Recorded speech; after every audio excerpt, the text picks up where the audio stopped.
I didn't really have decks in the house, but anytime I was in my mate's house, I would play his, and we were there all the time. So I offered him a deal, a swap, my brand new Xbox that my mum bought me for Christmas for his decks. Now them decks were probably worth about 70 quid, like, and the Xbox was brand new at the time, probably about £300 or £400.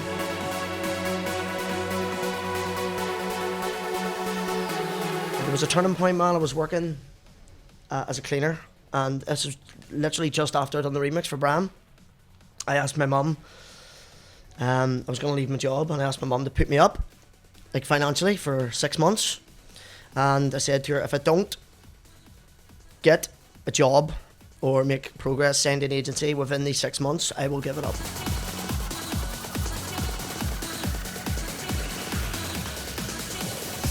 It was May, so the 5th month of that year, 2016, when Music First approached me, and it happened. I'm too sexy for my shirt, too sexy for my shirt, so sexy it hurts.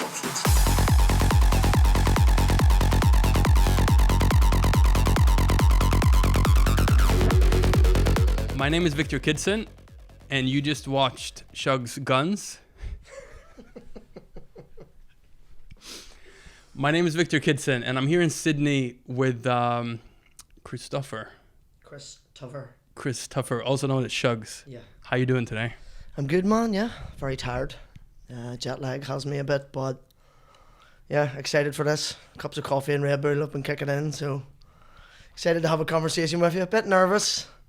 Your previous interviews, I like to see the bit of dirt you get in other people, but maybe today I'm a bit worried, but yeah, man, I'm excited. It was good to see you as well. It's good to see you too. You actually kept me up a bit because we had a conversation last night. We did. So you actually made me, I've been here for a couple of weeks, but you made me feel a bit jet lagged as well. Yeah. Last time we met, or the first time we met, was actually backstage at A State of Trance. Do you remember that? Yeah, Brian Carney was playing.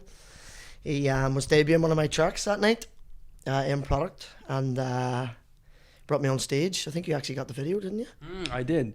And I was blown away, because I'd never met you before. I was blown away by your energy. Yeah. And we only met briefly when I was filming and you were in backstage, and I got this huge buzz from you. Like, where does that come from? I'm not sure, man. It's just trance music in general gives me a buzz at events. Anytime I'm at events, anytime I'm DJing, I just always full of energy. It's the music, man. Do you know what I mean? Being at that event, being backstage, was like my first time being in that position. Like seeing Armin van Buuren walking past, Ferry Corsten, like seeing DJs like that. It just kind of gives you a buzz. Do you know what I mean? Just to be there, man, and be involved. And obviously meeting your good self as well. Yeah, of course.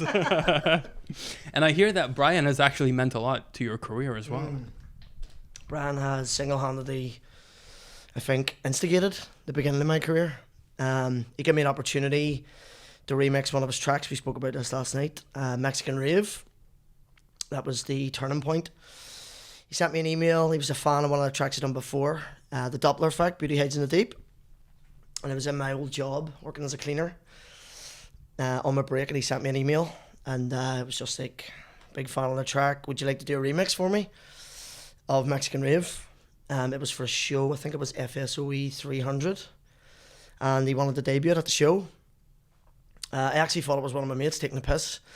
Oh, the fake email? I thought someone was having me on. But yeah, I followed it up. Started the remix immediately. Once I got home that day, started it immediately. Took me on the basis of about 4 months to do the track. And Bram was super happy with it. He played it. It done very well. And yeah, that was the turning point. That was the first big opportunity that I got to showcase my production. And then shortly after that, he featured me on the Carnage radio show, which was my favourite radio show at the time. I'd done a mix for him while he was on holiday in Bali with Adele. And everything just exploded from there, man. He gave me the platform to basically, for people to see who I was, technically mixing, my DJing, and obviously the track as well. The bookings and gigs started coming in straight after that, and that was definitely the the turning point when it all began. So big ups to Brian. How did your DJing career or your DJing in general, how did that start? Because it kind of, your brother had decks, right? Yeah, it was probably because of my brother, man. It was our cousin David used to lend my brother sets of techniques back in the day, 13, 14. And I was a very destructive young man, so I was never allowed to touch him or be anywhere near them, basically, because I used to break everything. So I was on strict orders not to touch him, but I used to watch my brother mix, and him and his mates used to come in. And just from there, man, just because he was doing it, they always like felt connected to the music and was interested in it. And then I started to practice. I used to sneak into his room when he was out, play the records, put them exactly in the same sleeves, back exactly where they were. So we would Not never break anything? No. No, luckily not. It would have been a costly break if that was the case, but He caught you once when you were in your, No. you were naked or you were in your undies, DJing on his decks. I knew this was going to happen. Like, yeah, him and his mate, good friend of ours, Tucker, yeah, they come in. I was playing, I was playing on the decks, and I can't remember what tune it was. But I was basically jumping on the bed and dancing. Must have been 14, 15. And dancing on the bed with my boxers on, having the time of my life, and the door opened. And him and his mate came in and caught me. But like the one thing I always remember of that is instead of being embarrassed and like running out of the room, I just kept dancing, man. And they both joined me. So the three of us ended up dancing on the bed and having the time, yeah. But super props to Hugh. Like Hugh was, he now runs nights and stuff as well, the NITF. He's responsible for that, my cousin Ed. He's always been super supportive, man. And yeah, I owe him a lot. He's helped me out a lot. If we continue on that, how are you as a little brother? Pain in the ass, man. A pain in the ass, man. I think as a boyfriend, son, little brother, I'm a bit of a pain in the ass, like, yeah. I've given everyone grief a bit over the years. I think it's little brother syndrome, mate. I think that's what it is. I think it's your responsibility as a little brother to be a little bit of a... Well, you did actually mention a few tips and tricks for me for other little brothers out there, what they could do. For any youngsters that are getting grief from their bigger brothers, Hugh used to always overpower me, obviously. He could slap me about and bigger and stronger. I used to put his toothbrush and soap, tacks in his shoes, used to hide in his cupboard for like 2-3 minutes, wait till he was completely relaxed, then scare him, put salt in his tea. Yeah, just things like that. Pranks, man, that was my way of getting back. You know what I mean? If I was ever pissing him off and annoying him, he would just physically sit on top of me. Do you know what I mean? I couldn't do that, man. So you have to be creative. Do you know what I mean? Creative and get your own way back. Yeah. And that was my way of doing it. Yeah. Don't let your big brothers walk all over you, man. And then you had to sacrifice a brand new Xbox to get your own decks. That's correct. Yeah. Tell me about that. Christmas. I don't remember what year, like, but my mum got me an Xbox. I'm an avid gamer, by the way. I love gaming. It's one of my alarm. You're actually up early, by the way. Yeah, for once. You didn't sleep, but anyway. No, I didn't sleep, yeah. Yeah, tell me about the Xbox. But yeah, back to the topic. Yeah, my mum got me an Xbox for Christmas one year, and one of my friends had 2 sets of vinyl, Beltray vinyl decks, and a new Mark mixer. This was like at the stage when I was like getting really passionate about mixing. Excuse me, we didn't have the availability of the decks that what I was talking about my cousin, because he obviously like took them back and stuff. So I didn't really have decks in the house. But anytime I was in my mate's house, I would play his, and we were there all the time. So I offered him a deal, a swap, my brand new Xbox that my mum bought me for Christmas for his decks. Now them decks were probably worth about 70 quid, like. And the Xbox was brand new at the time, probably about £300 or £400. So in my mother's eyes, it was a terrible deal because they never approved of me getting decks. I asked for years, and they were just like, no, too much noise, no. So I done that deal, and yeah, got punished for it, grounded for a couple of weeks. But yeah, luckily my mum and dad came around and supported me on the decision once they started seeing how passionate I was about it. What did it look like for you, like growing up Because I read in a previous interview that the only thing that you could dream about becoming was actually becoming a DJ. Yeah. It was not necessarily a DJ, man, just a life in music. Do you know what I mean? It's like, I wanted to be a DJ, but it was always like, I knew that I had it in me, but like if it was never of became or forte, never I've got to that point, I would have been happy just having the life in music. But it was an obsession at one point. Like, it was just like, I got in school, I just didn't give a shit in school, man. School was just banter to me.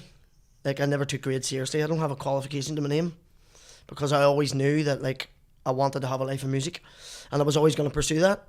I believe that I had the creativity and the focus and the drive to have a career in music.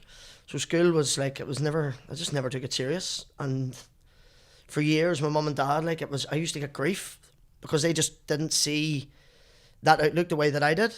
Do you know what I mean? I knew what I wanted, but they thought that I needed to have qualifications. Hugh, my big brother, was like a model student. Do you know what I mean? He was very successful in school. He was well behaved. He done well with his qualifications and stuff, and then I was just the complete opposite. So it took a lot of time to convince mum and dad. It's when I signed with Music First, that's when they realised that, right, okay, this is gonna work. Do you know what I mean? But did you ever doubt yourself? Sometimes, man, but it never lasted long. Like, there was always setbacks and things that obviously across your mind. You're not like, I don't think it's possible to be that 100% convinced that you're gonna do it. Do you know what I mean? But there was dips, man, and there was points where I thought, is this gonna work? But there was a turning point, man. I was working as a cleaner, and this was literally just after I'd done the remix for Bram. I asked my mum, I was going to leave my job, and I asked my mum to put me up, like, financially for 6 months. And I said to her, if I don't get a job or make progress, send an agency within these 6 months, I will give it up. It will become a hobby and not an obsession. And I will go back to tech or school or whatever and get a trade, like they always said. And my mum took me up on the deal. And it was May, so the 5th month of that year, 2016, when Music First approached me, and it happened. Wow. Yeah, timing was perfect, man. So you barely just made it. Just made it, man. But those 5 months, like, working towards that, it was, the obsession was another level. Like, all my friends working out at weekends, they were partying. I was grinding, man, in the studio, working on music, learning as much as I can, as much as I could, as quickly as I could, just pushing as far and as much as possible to get to that point. And luckily, man, it paid off. Thank God. Have you ever had like a huge man crush? Just on you. No. No, because I hear that you used to idolize, like, have a huge man crush on somebody and kind of wear the same clothes, and just tell me about that. Yeah, Eddie Halliwell is single-handedly probably the reason that I wanted to be a DJ, man. I used to see videos of him, like the God's Kitchen video in Turnmills. I think it was Turnmills. It's like iconic, this video where he's DJing. Simon Patterson's on stage with him, and he's doing this mix. Jesus, it's incredible. And I remember seeing it for the first time, and I was like, that's what I want. Like, the stage presence that he had the crowd here, man. Do you know what I mean? And he was technically brilliant, so clean, so precise. Everything was just perfect what he was doing.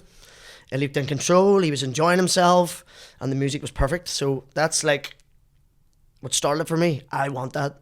I want to be that kind of DJ that is not only enjoying himself, but like have the ability to do that kind of shit and have the crowd there and to put them like that. So yeah, but that's very true. Yeah, I used to buy the Ossex shoes. I had a pair of Ossex shoes that he had. I used to watch his t-shirts, the long sleeve tight t-shirts. Yeah, I went through a bit of a phase, man. Luckily I didn't copy his haircut because it was quite brutal at the time. But yeah, he's a good looking guy, but yeah, he's not on you, man. If we skip forward a bit to 2016, tell me about Luminosity Beach Festival. What was that like? That was the start, man. That was the gig that changed it all. Fair play to Bo Van Eyck, the runner of Luminosity. He is the man. Like, he's always been an avid supporter of mine from the very start. Actually, a funny story with that booking. We were going to Luminosity for 2 years before. We were going to be there anyway. I got a message from Bo. Now, the lineup was completely finalised. And he was adding a couple more DJs to... there was obviously more slots available, or he'd done another stage or whatever. Excuse me. But he messaged me one day. And he was... He's like, oh, how's it going? Just like small talk. And then he was like, what are you doing on the... I think it was the 27th or the 28th, which was the Saturday. He was like, what are you doing on the Saturday 28th at 11 p.m? So obviously, like, that was a hint. I should have been like, he wants to book me here. Yeah. Straight over my head, I was like, I'm going to be at Luminosity. Having the time of my life. And he was like, right, okay, but like, what are you doing at that specific time? Are you going to be busy at that specific time? So we tried again and again. I was like, I just told you, man, I'll be at the event. I'll be probably dancing and having the time of my life. So it wasn't in your head that you would actually It play it. just flew over my head. No, it hadn't happened yet. And then he was just, obviously he got fed up. He was like, right, okay, I'm just going to tell you. I want to book you for 11 o'clock on the Saturday. And I was like, jeez. Yeah, but that's how it happened. And I remember I was like, holy shit. Must have sent him like 10 messages. Thank you so much. And then the preparation started from there, man. You guys had already booked. There was like 50 Irish people coming down together, right? Every year, man. It's like so many people. Like, I think this year there was even more than that, to be honest. A lot of my friends, all our friends of my friends, everybody goes to Luminosity. Like, when we went the first time, me and my friend Dino, Andy Chambers and Johnny Hazlitt, I think it was 2015. There was only like 6 of us, and I think this year there was definitely over 50. What was the feeling like of prepping for a set like that? Nervous, extremely nervous. But nerves are good, man, because it makes you... You can always overthink in your preparation, but it definitely... You'd rather overthink than underthink. You'd rather be over-prepared than under-prepared, do you know what I mean? But I've never been... What I mean by that is I don't like to prepare sets. Like, don't get me wrong, I don't like to prepare sets from start to finish. That's not the kind of DJ that I am. I like to... First two, last two is usually my method. So I like to read the crowd. It's often worse. Like, if you prepare, when I was younger, when I used to play in Belfast, I was a lot more nervous about DJing. I used to prepare from start to finish. And sometimes when you were playing, people weren't feeling the vibe. And because you were so obsessive over that set, you can't really change. So it's awkward. So from that experience, I always said to myself, right, it's time to actually treat the DJing as the artistic thing that it is. So if it's not working and you try something, change it up, do you know what I mean? And have the freedom to do that. Don't be locked in, don't be so focused on this one single set and one single playlist that you want to play, because not all the time it works, especially now, man, with travelling. The crowds are completely different. Like, the Dutch crowd is completely different than the Belfast crowd. Do you know what I mean? You have to play to suit the people that are there, not to change your style completely. Still play the music that you're known for, but like, sometimes you have to play a little bit more uplifting. Sometimes you have to play a little harder. It just depends on the crowd, and you have to read them to know. Do you know what I mean? Yeah, I totally understand that. What was the Irish support like playing at Luminosity? How did that feel with so many people there? The video, they done the video set, and for the 2016 the debut, and the first 3 rows in the video, there must be like 30 of my mates. Like, they're everywhere. But that actually it made me more nervous, man. Like, I could play to complete strangers, still be nervous, obviously. But see, playing to friends, it makes me a little bit more nervous, man, because, I don't know, it's like you want to be your best. You want to be your best anyway. But I think it's a little bit more pressure being your best to your mates, do you know what I mean? One of the most nerve-wracking gigs that I've ever played was, a show in Belfast, where my mum and dad actually came, and my aunt. Now, they came by surprise. It was one of Hugh's, my brother's, nights in Box Level, it was called, the night. And my mum and dad came as a surprise. I was going out for a smoke out the front door, and as I was going out the front door, they were coming in. It was hilarious, like, and my dad just looked at me, and I said to the guy in the door, I was like, make sure he pays twice.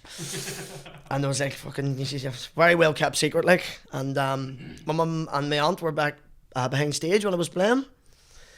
And I was really nervous, man, just because it was my mum. Obviously, my mum hasn't a clue about the music or anything, or even what I'm doing on the mixer.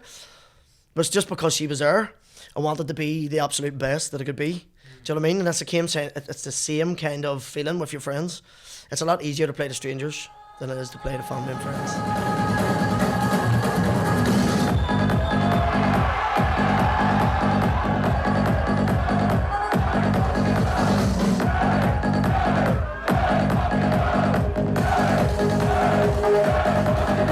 At Luminosity 2016, tell me about that moment that somebody woke you up in a caravan because of something, right? Tell me about that exact moment. What happened? Surreal. Back to the topic of Mr. Ossick, Eddie Halliwell. Me and Lee were back in our caravan having a bit of a party. This is even surreal talking about this. Can't believe it actually happened. But bit of a heavy weekend. We enjoyed ourselves and I was resting up. So we were laying in bed sleeping. Everybody was obviously out in the living area in the caravan partying. And my big friend, Baron, Blackie, bumped into Eddie Halliwell in the caravan site. Now, I think someone who Eddie knew, must have been his manager or his friend or something, was staying in the same caravan site. And Blackie bumped into him. And Blackie was like, you need to come into this caravan. Your biggest fan in the world is in here. Can you come in? Luckily, Eddie was up for it. So Eddie came in. I was laying in bed. And I can just remember the door opening. Shugz, get up. There's someone here to see you. And Eddie Halliwell's like the most recognisable accent. I just remember hearing, he's in bed with a girl. Now, I was lying like out cold. And man, I was like the Undertaker. Once I heard that and turned around and he was standing there. And I actually was like rubbing my eyes. Is this real? And he was laughing and fucking, I'll get out of the bed, threw on me, get in and sit down and sit and talking to him. And it must have been about 3 or 4 times that I actually was like pinching myself. He's standing there having a drink, conversating with everyone. Like, he was in our caravan. Eddie Halliwell was in my caravan having a conversation with me. Like, but yeah, he's in bed with a girl. You probably were though with. Well, I was with Lee. Yeah. That's what I mean. But it's still, he's in bed with a girl. I've never woke up quicker in my life, man. That's hilarious though. Yeah. Good memory. Speaking of something different than music, you and Lee had a daughter. We did. A little ball. Tell me a little bit about that, because Perfection called Minas. in the photo, she looks like the happiest kid in the world. But It's only in photos, man. She's a handful. She's a very big handful, but yeah, she's perfect, man. She really is. She's 18 months now. Obviously, she didn't get off to a very good start. She was born with a condition that I can't remember. Her mother knows the medical condition, but her bowels were twisted. That was a problem from when she was conceived. So it was happening as she was growing. And we got told she was 2 months premature, first of all. We went to the hospital, these waters broke, and we had this conversation last night. I said to you, we were on like an ultimate high. The nurse was like, yeah, you're going to have a baby.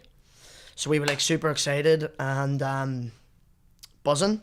The nurse went, and then like 30 minutes later, she came back and told us there was a problem.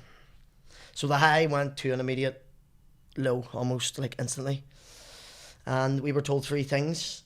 That bowel problems are usually common with babies with Down syndrome,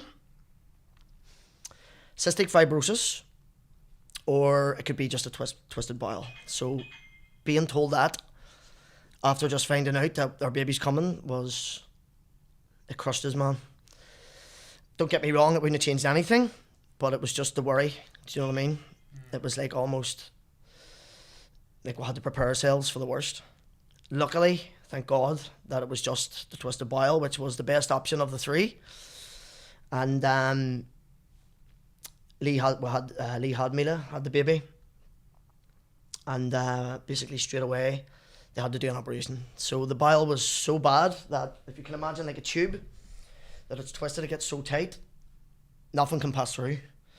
So they had to try and fix the problem immediately. So she had an operation the day after she was born. And what they tried to do was cut her open and save the twisted bit. So basically untwist it and fix it without any actual surgery, cutting or anything like that. They obviously did a little bit, but not like replacing or getting rid of any of the bad stuff. They tried to fix the bad and make it good again. They tried that, and shortly after she caught sepsis, which is a blood infection. This was straight after the operation, basically. So because she got sick from the sepsis, the operation was like obsolete. It failed. Sorry, man. It failed. It didn't work. And she got really, really, really sick. And this was just as I was going to Australia last March. No, sorry, April. And we had to wait until she obviously got better, got the sepsis over her before they could operate again. But that was toughest week of my life, man. How were the thoughts going to Australia? How did you talk to Lee about that? I said to Lee, like, I didn't want to go, man. That was the truth. I didn't want to go. I didn't want to leave Lee in that position. Like, she was in, the child was in an incubator. Do you know what I mean? She was in an incubator. We couldn't touch her. We couldn't bond with her. Lee was struggling enough. We were struggling. I didn't want to leave her on her own. It's the last thing that I wanted to do as a father and a partner. But she gave me the blessing, man. I said to her, if you do not want me to go, I will not go. Obviously, it would have been a loss financially for my profile, for my career and stuff. But like at that moment in time, it wasn't important to me, man. But she gave me the blessing. And this is a testament to Lee, like how strong Shugz is. She gave me the blessing to go. She told me to go. She says, like, you've been looking forward to this. This is what you do. I'll be okay. And she told me to go. And sorry, man, I'm getting a bit emotional. It's okay. But yeah, she's a credit to the family, man. For her to do that, it just completely changed everything. It gave me the buzz and the capability to actually go and do it. Do you know what I mean? To go and actually enjoy myself as much as I could and hold it together and come home. And like, it was tough, but it was worth it. It was worth it. How did it look like with your daughter spent a lot of time at the hospital in the beginning as she was born? Yeah. And we were talking about how strong she actually is and was at that time as well. Both you and Lee, but also your daughter. Yeah. It's the thing I said to you last night, like, thing that really resonated with me. The doctor that basically saved Mila is a doctor called Irene Milligan. And we were having the conversation, and she said to me, we were like talking, it's like, is she going to be okay? And she made a very fair point. She said, like, us as adults, we have responsibilities. We have bills to pay, we have people to look after, we have things to do. Babies don't know anything different than to just fight. Do you know what I mean? That's all they know. If they're sick, if they're struggling, they just know how to fight. That's all they know. And that's what makes them so strong. So once she told me that, it kind of resonated with me a lot. And it almost convinced me that everything was going to be okay. And yeah, thankfully it was. How is she today? Very good, man. She's super healthy, super cheeky. But yeah. I wonder where she gets that from. I don't know. I have no idea. Maybe one day we'll find out. You guys are still in touch with the hospital that cared for Mila when she was sick, and sometimes you go and visit. Well, we have appointments. She still has appointments to do checkups. We literally had one on Monday there before we left. We still visit our dietitian, basically to keep update her with what she's eating and everything, just to make sure everything's fine on that front. But anytime we go up, it's in the same hospital. The part we go to see the dietitian's in a different part than where Mila was, the wards. But anytime we're there, we would go up and see, the nurses and the doctors in Barber ward, which is where she stayed. Now, for me, I don't like it. I don't like going back. It just brings back too much negativity. feelings, man. Do you know what I mean? There was that walking up that corridor. We were walking up and down that corridor for 6 months, constantly. Do you know what I mean? Taxis up and down every single day for 6 months. So I just don't like being there. And not to sound rude or unappreciative, but the day that we left with Mila, I just didn't want to see that place ever again, or them people. Do you know what I mean? I just didn't want to come back there because I just wanted to leave that part, that negativity and those feelings and that struggle in that hospital and get home and settle in as a father, a family, and just get on with things, you know what I mean? But Lee enjoys it. Lee loves it. Lee loves going up there and popping her head in and seeing everyone. And there's a little picture of Mila. They have like a little board in the ward. If any kids stay for like a long period of time, they'll put a picture up. And there's a little picture of Mila in there now because she was obviously there for so long. And it was nice to see that. That's one thing I will say. When we were there on Monday, to see that, it made me smile. Because she looked so innocent, man. That was the thing. And she's everything but innocent now. But yeah, man, it's nice to see them, the nurses and the people that looked after. And they're obviously very happy to see her too. How far she's came. And everything happened at the same time as your artist career was rising. Mm-hmm. Your profile was rising. You had joined Music First. Yeah. How did that feel? It was difficult, man. I tried my best to continue like making music and stuff, but I just couldn't, man. During that time, it was just like a block. I just couldn't be creative in any way, shape or form. And the testament to the agency, man, like Rob, Neil and Emma, they supported me the whole way, man. Like financially, every single step of the way, they were there. They understood, man. And what I said to you last night, what Rob said to me at that gig in Limerick, we were in the hotel room. It was me, Giuseppe and Menno were playing a gig in Limerick. And I was sitting with Rob in the room. And Rob turned around to me and he said, like, you're a testament to your family. You didn't make one complaint. You didn't make a single problem. You just get on with it. And you got the job done. And he's like, fair play to you, man. Do you know what I mean? And it was nice to hear that, man, from him. Do you know what I mean? Look up to Rob. He's a guy that has made me the artist I am today. Do you know what I mean? Give me the opportunities, supported me, managed me. Neil as well and Emma. It was just nice to hear that. Do you know what I mean? Bit of praise. One of my questions was actually like, how did it feel to join Music First? But we talked about that when that month, the 5th month of the 6 months, and then the support that they've given you. Yeah. I don't think I can ever go anywhere else, and that's the truth, man. Music First is not. It's not like a normal job. It's not like a normal boss. It's a family, man. Like Tobias, the interview with Tobias, he said the same thing. It's almost like a family. Like Neil's one of my closest friends. Do you know what I mean? But he's also my manager and looks after me. It's really unique, man, to have that, to have people that you're so close to on a friendly basis, but are also in control of your career and are growing with me. Do you know what I mean? I wouldn't go anywhere else. I don't think I would be able to have the relationship with any other agent or manager in the entire scene that I would have with Music First, Neil, John and Emma. Or sorry, Neil, Rob, John and Emma. And Brian. And Brian as well, and everyone on the roster, I Yeah. guess, too. I hear that Sean Tyas also meant a lot to you. Yeah, Sean Tyas is a legend. That tour when Mila was sick, what we were speaking about, Sean took it upon himself. I explained the whole situation, just like I explained here what was going on, that the child was sick and stuff. Sean really looked after me. He every day, like in my room, he would come knocking on the door, get out, let's go.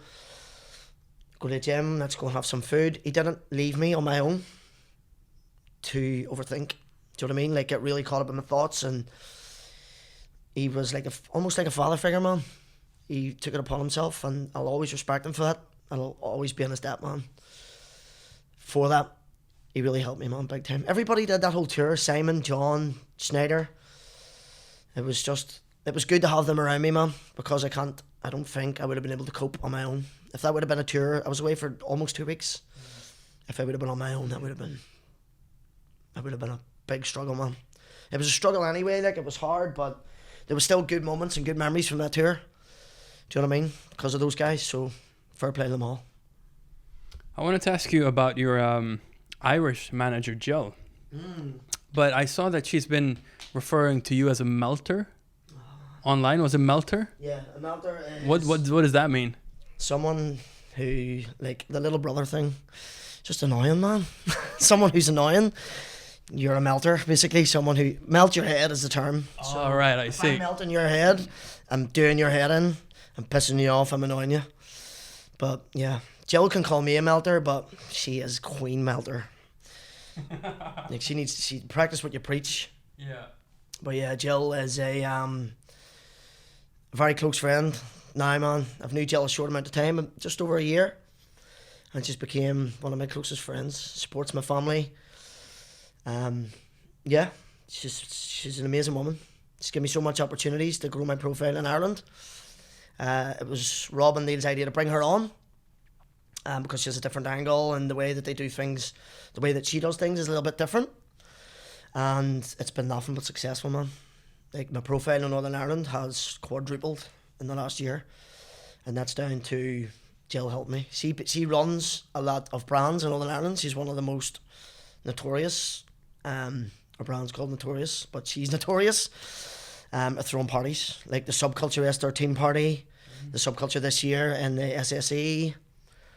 This is her brand, her and Billy Dunseith, her partner.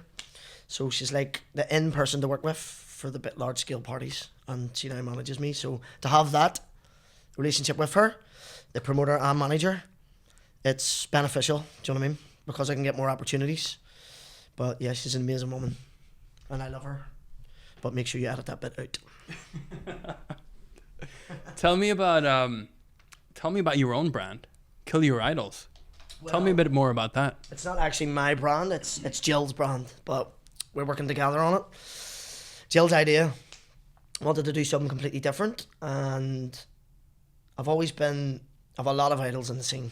There's a lot of people I look up to. We thought it was a cool idea to do a brand which is me paying homage to my idols, so invite them to a gig to play with me, and yeah, just DJ alongside them, and we come up with Kill Your Idols. We done the first one last December. On 2 weeks, we had 2 weeks to promote the event. It was myself, Schneider, Scott Project, good friend Billy Gillies from Belfast, who you'll be hearing a lot from in the scene very soon. He's up and coming, he's great. And obviously Rusty.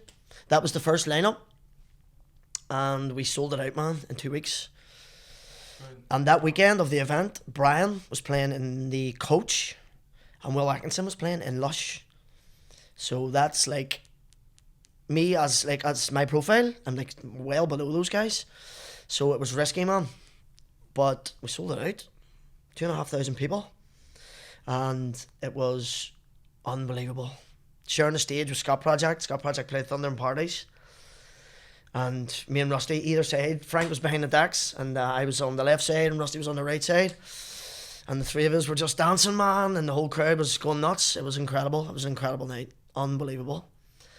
And we were planning on doing a couple of them at the start of this year, but it just never happened.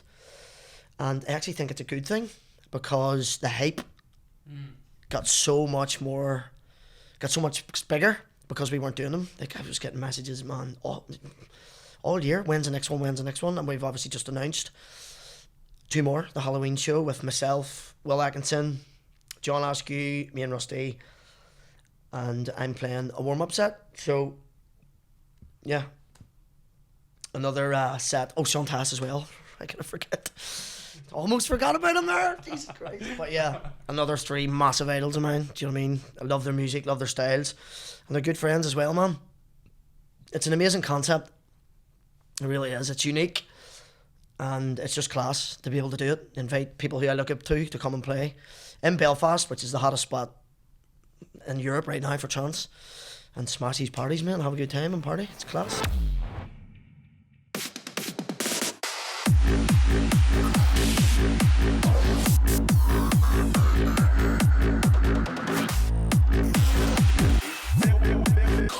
What do you have coming up for the rest of the year, or what's next for Shugz right now? Musically, I've just finished a collab, recently finished a collab with Billy Gillies, the guy I just mentioned.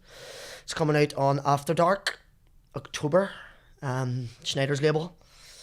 I've just finished a rework of one of my favourite classics ever, Marco V Indicator. That one's just going to be for my sets. And I've done a remix with Rusty on a very popular and genius German maestro, who I'm not saying because I may get in trouble, but I think he's maybe able to figure it out on one of his tracks. I can't wait to get that one out. That one's been doing the damage. Probably the favourite track that I've produced, technically and reaction wise, when playing it, and Rusty agrees. So that's all that's happening now. We're in the process of maybe doing a vocal record, so that one's going to take a lot longer. Never done a vocal record before, so I want it to be perfect. But yeah, man, just a couple other projects, side stuff, but pretty much I'm happy this year with what I've done production wise, because obviously last year it was like a year off, obviously with the problems with the baby and stuff. Only had one release, so I'm on 6 this year, so it's a lot more. Maybe try and double that next year. Gigs wise, I just want to keep getting to where I've already been, basically, man. There's not many places I haven't played. I would love to do EDC Vegas. That's one that's top of the hit list. I would love to get back to Dream State for next year, and maybe a few more shows in Asia. The Asian crowd are class, man. Malaysia, Indonesia, they're really good. And China would be a nice one to go to as well. That's the goal. But yeah, just keep working, man. Keep doing what I'm doing. I've had a lot of success this year. I'm very, very grateful for it.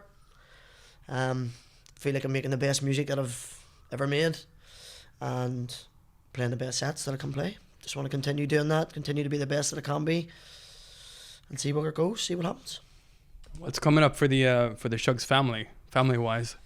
The Terrible Twos for the baby has already kicked in, so maybe get rid of that as quickly as possible. What's the terrible? No. Because I hear your daughter is. Don't give me any ideas, man. I hear that your daughter is picking up on some of your things. Yeah, some of my very childish habits. Can you do the Dolphin? Yeah, can you do the dolphin right now? Yeah, I speak to Amelia in dolphin sometimes, which is. I'm not doing it, man. I can't. Yeah, you can do it. What if I look away? Okay, look away.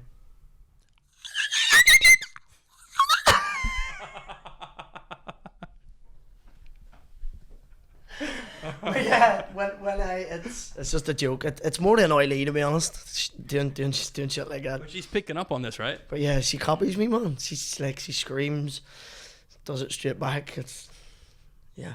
I wonder where she gets all this from. I like to see myself, like I said this to you last night. Responsibility wise, I'm mature. Personality wise, I am not. I'm a very immature man. But yeah, I'm the perfect friend for my daughter, man. Perfect father. She's gonna love me until she's a teenager. Then she's probably gonna hate me because I'm not gonna change.